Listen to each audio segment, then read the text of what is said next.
अपने शोध के दौरान एक समुद्री जीव विज्ञानी ने पानी से भरे एक बड़े टैंक में शार्क को डाला।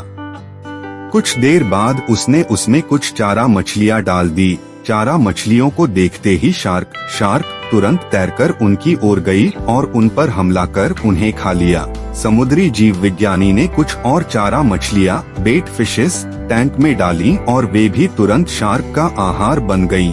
अब समुद्री जीव विज्ञानी ने एक कांच का मजबूत पारदर्शी टुकड़ा उस टैंक के बीचों बीच डाल दिया।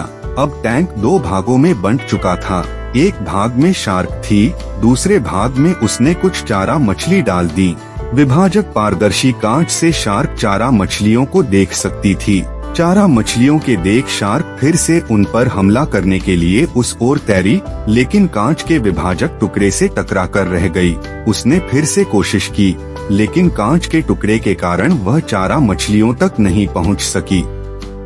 शार्क ने दर्जनों बार पूरी आक्रामकता के साथ चारा मछलियों पर हमला करने की कोशिश की, लेकिन बीच में कांच का टुकड़ा आ जाने के कारण वह असफल रही।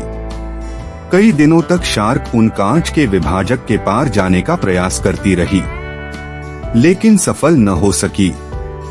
अंततः थक हार कर उसने एक दिन हमला करना छोड़ दिया और टैंक के अपने भाग में रहने लगी। कुछ दिनों बाद समुद्री जीव विज्ञानी ने टैंक से वह कांच का विभाजक हटा दिया, लेकिन शार्क ने कभी उन चारा मछलियों पर हमला नहीं किया, क्योंकि एक काल्पनिक विभाजक उसके दिमाग में बस चुका था और उसने सोच लिया था कि वह उसे पार नहीं कर सकती। सीख: जीवन में असफलता का सामना करते करते कई बार हम अंदर से टूट जाते हैं और हार मान लेते हैं। हम सोच लेते हैं कि अब चाहे कितनी भी कोशिश कर लें, सफलता हासिल करना नामुमकिन है, और उसके बाद हम कभी कोशिश ही नहीं करते, जबकि सफलता प्राप्ति के लिए अनवरत प्रयास आवश्यक है। परिस्थितियां बदलती रहती हैं, इसलिए अतीत की असफलता को दिमाग पर हावी न होने दें और पूरी लगन से फिर मेहनत करें। सफलता आपके कदम चूमेगी।